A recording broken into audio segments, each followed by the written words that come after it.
नमस्कार, सुप्रभात। स्वागत सबरंग कार्यक्रम में आप सभी प्यारे प्यारे दर्शकों का।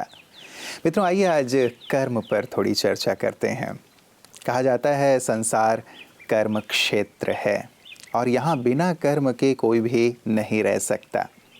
अच्छे कर्म अच्छा फल, बुरे कर्म बुरा फल।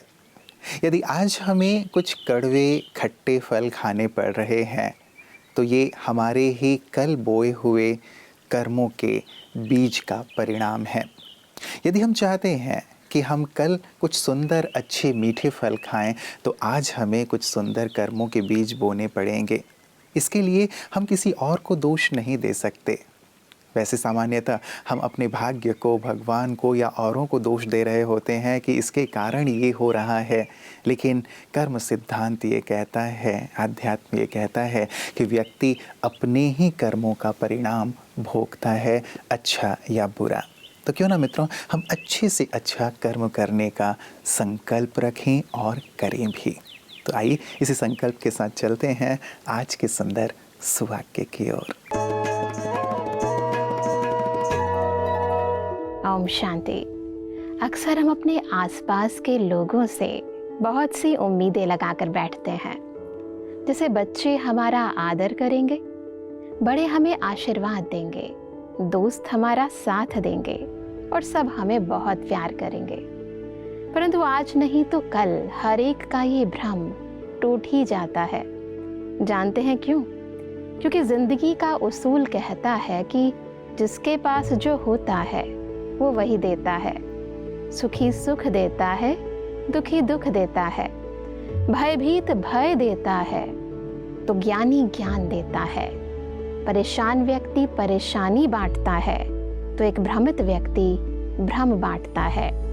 और आज की दुनिया में जब हर एक इंसान अंदर और बाहर से स्वार्थी और कमज़ोर हो चुका है, ऐसे में उम्मीदों भरी नज़र हमारी नीचे वालों से हटकर ऊपर वाले की ओर टिक जानी चाहिए, क्योंकि वही एक है जो नॉलेजफुल, ब्लिसफुल, पीसफुल और मर्सीफुल है। उस फुल के पास सब चीज़ें भरपूर है। ओम शांति। मित्रों, कहीं लिखा था कि कर्म का ये खेल है, लौट करके तो आएगा। आज जो तुम्हें रुला रहा कल उसे कोई रुलाएगा।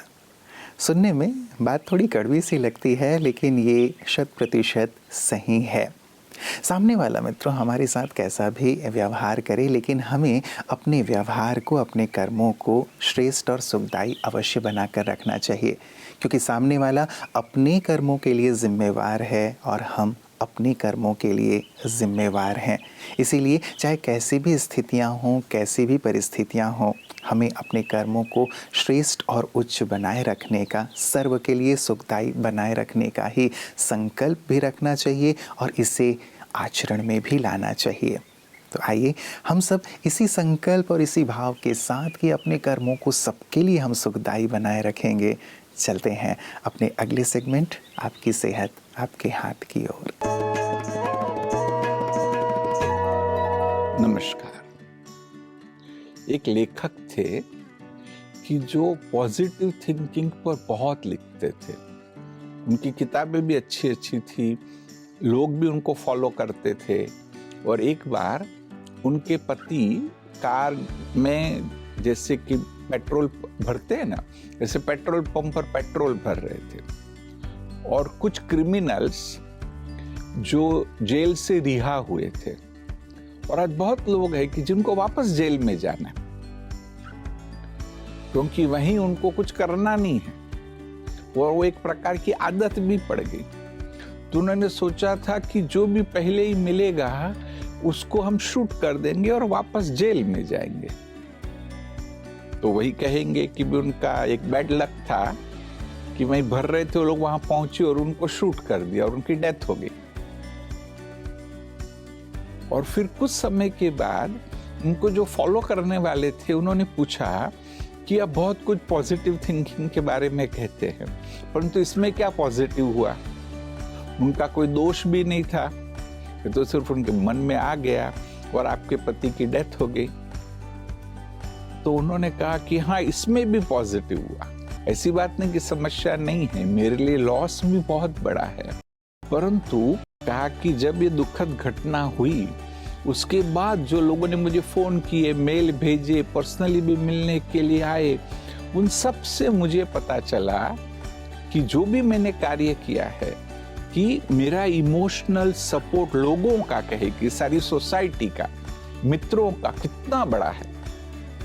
तो कहा कि अगर ये घटना नहीं होती तो शायद मुझे कभी भी ये पता नहीं चलता कि लोगों का इमोशनल सपोर्ट मुझे कितना है। समझ गए? तो इसे हर घटना में कितनी न बड़ी हो, हम ऐसा नहीं कहेंगे कि ऐसा कुछ हो। हम सब यही चाहेंगे कि जीवन में कोई समस्या ना आए, परंतु ये याद रखिए कि समस्या ही आती है। तब हमारा ये जो अप्रोच है, वो अप्रोच सचमुच काम करता है। ओम शांति। मित्रों, किसी महापुरुष ने कहा कि अच्छे कर्म करना अच्छी बात है, लेकिन अच्छे कर्मों का भी बीज अच्छे विचार हैं। जब तक विचार अच्छे नहीं होंगे तब तक कर्म अच्छे नहीं हो सकते। इसीलिए हमारा देखना, सुनना, बोलना या जो भी हम कर रहे हैं वो ऐसा हो जो हमें अच्छे विचारों से भरने वाला हो। कई बार हमारा अध्ययन, हमारा दर्शन, हमारा श्रवण ऐसा नहीं होता जो विचारों में श्रेष्ठता उत्पन्न करे। यदि हम अपने विचारों को उच्च नहीं बनाएंगे तो कर्म भी उच्च नहीं हो पाएंगे। इसीलिए हम जो भी देख रहे हैं, सुन रहे हैं, अध्ययन कर रहे हैं, उस पर हमारा बहुत बहुत ध्यान होना चाहिए, ताकि अच्छे विचारों का ही मन में निर्माण होता रहे और अच्छे कर्म की ओर हम प्रवृत्त हों। तो यही संकल्प हमारे मन में हमेशा हो कि हम अच्छे विचारों के साथ अच्छे कर्मों को ही अंजाम देंगे। आइए चलते हैं अगले सेगमेंट की ओर, ज़रा ये भी सुने। नमस्कार, मैं प्रोफेसर राजीव शर्मा, कवि, इंदौर से सबरंग के विशिष्ट सेगमेंट ज़रा ये भी सुनो में आप सभी का हार्दिक स्वागत करता हूँ, वंदन करता हूँ, अभिनंदन करता हूँ। भारत संतों की भूमि है, इसीलिए ब्रह्मा बाबा की समाधि पर लिखा है कि दुनिया में यदि सर्वश्रेष्ठ राष्ट्र कोई है तो वो भारत है, क्योंकि संत अपने तरह से भारतीय शिक्षाओं को पूरी विश्व वसुंधरा में फैलाने का काम करते हैं। एक बार क्या हुआ कि गुरु नानक जी जब विहार पर थे तो एक गांव में पहुंचे। गांव में सब दुष्ट लोग रहते थे। उन दुष्टों ने नानक जी को बहुत गालियां दी, उन पर पथराव किया, उन्हें भला बुरा कहा, खाना तो छोड़िए पानी का भी नहीं पूछा। दूसरे दिन उस गांव से जब नानक जी आगे बढ़ने लगे तो उन्होंने उन गांव वालों को आशीर्वाद दिया, आबाद रहो। गुरु नानक जी अगले गांव में पहुंचे। वो बहुत अच्छे लोगों का गांव था। उन्होंने खूब अगवानी की गुरु नानक जी की, उन्हें खूब सम्मान दिया, उन्हें खूब स्नेह दिया, उन्हें खाना भी खिलाया, पानी भी पिलाया, उनके सोने की भी बड़ी वाजिब व्यवस्था की। जब उस गांव से जाने लगे गुरु नानक देव तो उन्होंने अच्छे लोगों के गांव को आशीर्वाद दिया, उजड़ जाओ। ये बात गुरु नानक के शिष्यों को समझ में नहीं आई। उन्होंने नानक जी से पूछा कि संत जी आपने ऐसा क्यों किया कि बुरे लोगों को तो कहा आबाद रहो और अच्छे लोगों को कहा उजड़ जाओ। तो गुरु नानक ने जो उत्तर दिया वो उत्तर आज के इस सेगमेंट की जान है, उसके प्राण हैं।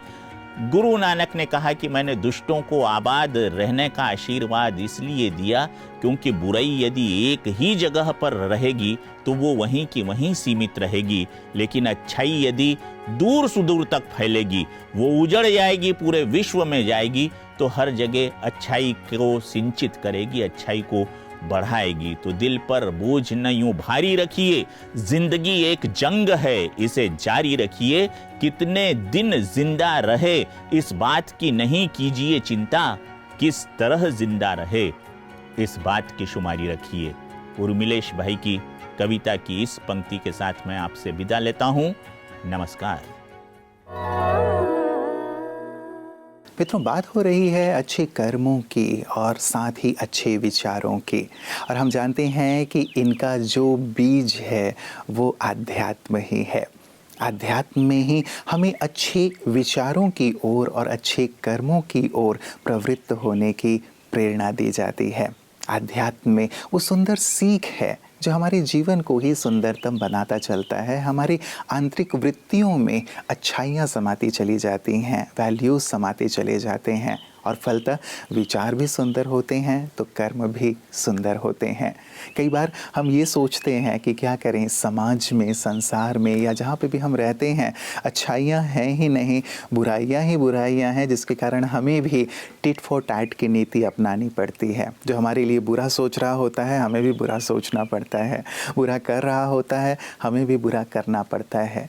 लेकिन आध्यात्म कहता है नहीं, आप औरों के लिए आदर्श स्थापित करें अपने अच्छे विचारों से, अच्छे कर्मों से। कैसे, यही सिखा रही हैं ब्रह्मा कुमारी बहनें भी। आइए देखते हैं उनकी सेवाओं को पीस न्यूज़ हाइलाइट्स में। छत्तीसगढ़ के बिलासपुर बिरकोना रोड में स्थित ब्रह्मा कुमारीज प्रभु दर्शन धाम में बिलासपुर की संचालिका बी के रमा दीदी द्वारा हेल्थ एंड वेलनेस प्रोग्राम का आयोजन किया गया, जिसमें रायगढ़ से डॉक्टर सुदर्शन जी, पाली से डॉक्टर ज्योत्सना मैडम, छात्रावास अधीक्षक भोजेश जी एवं कोरबा से आकांक्षा वैष्णव जी हेल्थ एंड वेलनेस की टिप्स देने हेतु मुख्य रूप से सेवा केंद्र पधारे। इस मौके पर बी के लक्ष्मी बहन ने कहा कि समय परिवर्तन होने के साथ हमें अपने शारीरिक गतिविधियों के बारे में भी जानकारी रखनी चाहिए। बी के गंगा बहन ने अतिथियों को तिलक लगाकर एवं पुष्पगुच्छ भेंट करके स्वागत किया। इसके बाद सभी को हेल्थ वेलनेस की टिप्स दी गई। उपस्थित सभी भाई बहनों ने बॉडी स्कैनिंग मशीन द्वारा हेल्थ चेकअप करवाया। तत्पश्चात बी के प्रीति बहन द्वारा सभी को परमात्म संदेश भी दिया गया। इस कार्यक्रम को सफल बनाने में बी के उषा बहन, बी के गीता बहन, बी के कृष भाई एवं बी के अनुभा बहन का विशेष सहयोग रहा। मित्रों, कहते हैं कि यदि आपके कर्म अच्छे हैं तो आपका भाग्य आपके पक्ष में है। घबराते तो वो लोग हैं जिनके कर्म अच्छे नहीं होते। और सचमुच जो अच्छे कर्म करने वाले होते हैं उन्हें प्रत्यक्ष फल, एक सुकून भरी नींद प्रतिदिन अवश्य प्राप्त होती है, जो बहुत सारे लोगों को प्राप्त नहीं होती। क्योंकि जो अच्छे हैं, सच्चे हैं, साफ हैं, औरों के लिए कल्याण की भावना से भरे हुए हैं, ईश्वर भी उनका ध्यान तो अवश्य रखते ही रखते हैं ना। और साथ ही मित्रों, हम अपने जीवन में चलिए बहुत ज़्यादा ना सही लेकिन प्रतिदिन कुछ अच्छे कर्म करने के संकल्प को अवश्य ही कार्य में परिणत करें। अच्छे कर्म अर्थात औरों को मदद करना, औरों के चेहरों पर मुस्कान लाना, औरों को खुशी प्रदान करना, जो ज़रूरतमंद हैं उनकी आवश्यकता अनुसार सहयोग करना, मदद करना। रियली जब ये कार्य हम करते हैं तब हम पाते हैं कि हमारा अंतर्मन कितना सुकून से भर गया है, कितनी शांति से भर गया है। तो आए एक नई सुंदर परंपरा शुरू करते हैं अच्छाई की ओर चलने का, अच्छे कर्म करने का, ताकि हमें देखकर और भी प्रेरित हों और सारा समाज ही अच्छाइयों से भरपूर होता चले। अपना ख्याल रखिएगा। कल पुनः इसी वक्त आप सबसे पुनः मुलाकात होगी। नमस्कार। ओम शांति।